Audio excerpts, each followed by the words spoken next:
Your mind is a weapon, and you got to be able to use it and control it. Most people are out of control with their mind. They don't point it at something. They let the world point it, and they misfire all the time. You have control over your mind. You just have to assert it. You have to decide that you are going to be in control, that you are going to do what you want to do. And if you understand the mind, it does what you tell it. That's its job. And if you tell it better stuff, you have an amazing life. And if you tell it mediocre stuff, you have a mediocre life. Because there are some things in your life that will make you cry, that slap you out of your stupor and say, this ain't no time to cry. So you got to get used to being a little disappointed. You got to get used to walking into situations and being flexible, because if you are not flexible, you cannot survive. And all of a sudden, life demands that you pick up the pace. If you don't pick up the pace, you're going to be left behind. Because almost all problems can be solved if only you take the time to see them and think them through. That's very easy to understand and it's very easy to say, but it takes strong character to put it into practice. You live in a world that's flat and two-dimensional. In other words, the impatient person lacks all sense of perspective. Perspective lets you measure your plans and current events against things that have already occurred and also against your desires and aspirations for the future. Then and now, here and there, near and far, need and know, watch and wait. These are the dual optics that allow the patient man to see in stereo, where the nearsighted person sees only the present, or the dreamer sees only an imaginary future, and more likely than not, trips over his mistakes trying to get there.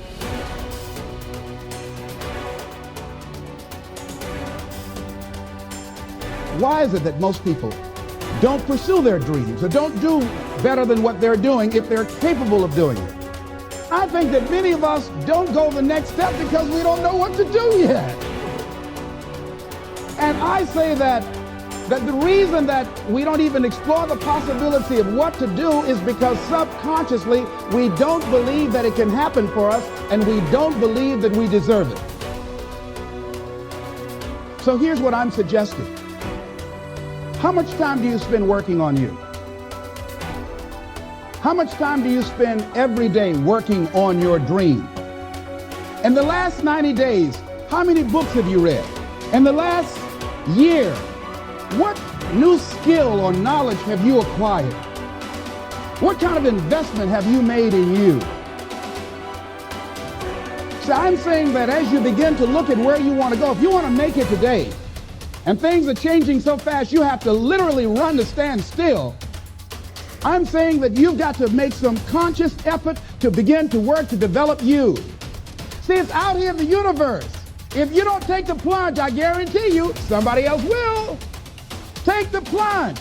Go into action. And ladies and gentlemen, you will be surprised at how things will come together. You'll be surprised. Now, you're going to have some difficult challenges. I can tell you that now. Be aware of that. Things are not going to work out exactly right. For a time, they will, sometimes. And that's when life is just playing a game with you. Ladies and gentlemen, go into action with your dream. And don't avoid where the fights are. Get in the midst of the fight and get some hickeys on your head. Get knocked down so you can learn how to fight, so you can hold your position. See, most people don't get out in the arena of life because they don't want to fight. Most people don't get out there because they don't want to get knocked down. They don't want to be dropped to their knees. But see, you're going to be dropped whether you're on the field or whether or not you're sitting on the sidelines. You're going to be dropped. So at least get dropped for something. Don't get knocked down while you're sitting down. See, that's how most people are spectators in life. You don't want to be a spectator. You want to get out in the field where the action is. And you will be amazed.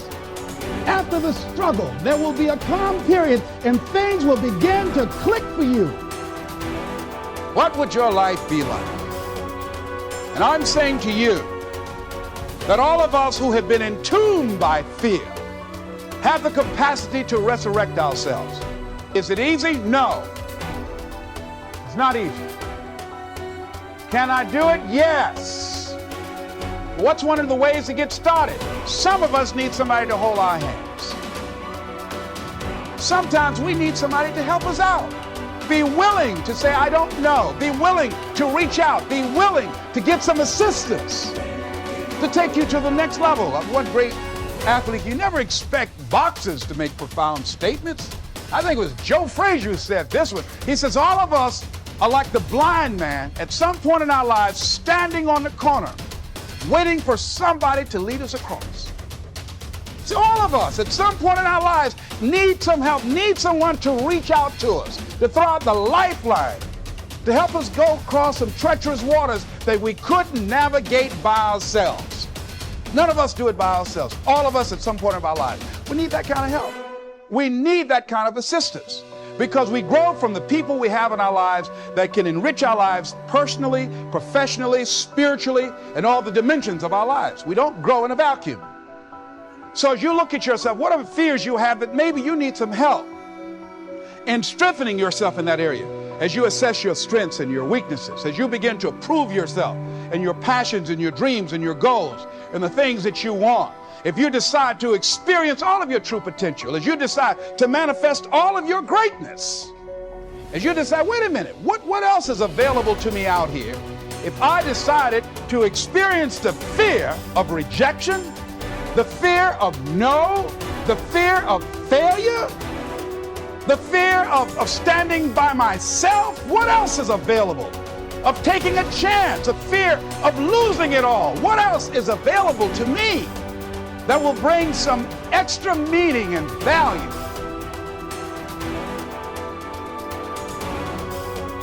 Receiving is not the problem. You don't have to work on receiving. It's automatic. So if receiving is not the problem, what is the problem?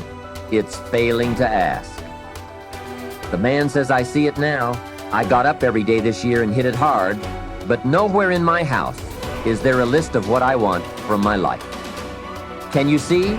Good worker, poor asker. Third, receiving is like the ocean. There's plenty, especially in this country. It's like an ocean here. Here, success is not in short supply. It isn't rationed so that when you step up to the window, it's all gone. No, no. Well, if that's true, what is the problem? Well, the problem is some people go to the ocean with a teaspoon. Have you got the picture? A teaspoon. What I suggest you do in view of the size of the ocean is trade your teaspoon for at least a bucket. And you will look better at the ocean with a bucket. Kids won't make fun of you. Now, here's something else to remember about asking. There are two ways to ask. One is ask with intelligence. It didn't say ask intelligently, but I'm sure it meant that. Don't mumble. You won't get anything by mumbling. Be clear, be specific. Intelligent asking means how high, how long, how much, when, what size, what model, what color. Describe what you want. Define it. Remember, well-defined goals are like magnets. The better you define them, the stronger they pull. And give your goals purpose. Answer both questions. What do I want? That's the object. And the second question, what for? That's purpose. Purpose is stronger than object. What you want is powerful and it will pull. But what you want it for is more powerful. Let me ask you a simple question.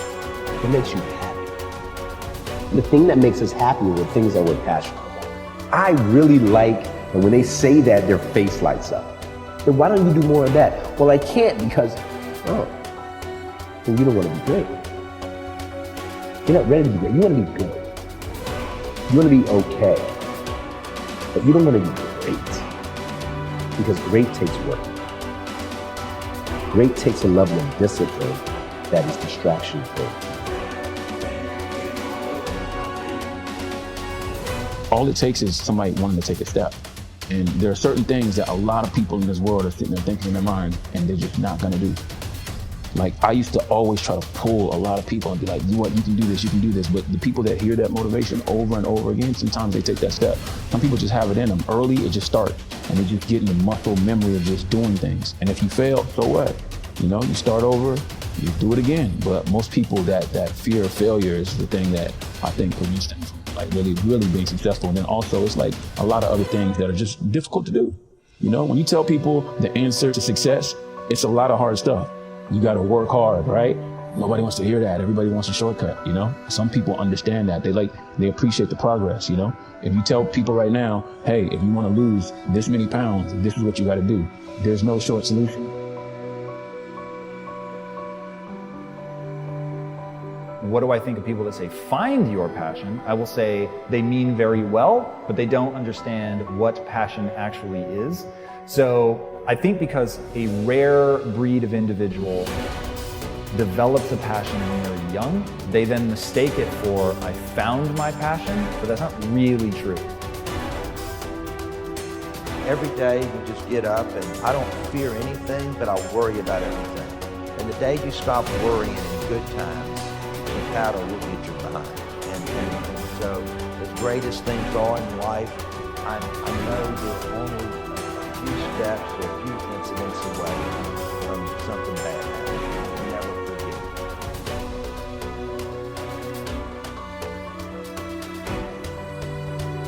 forget. Someone thinks I'm confident, I feel confident. But if I think someone thinks I'm not confident, then I don't feel confident.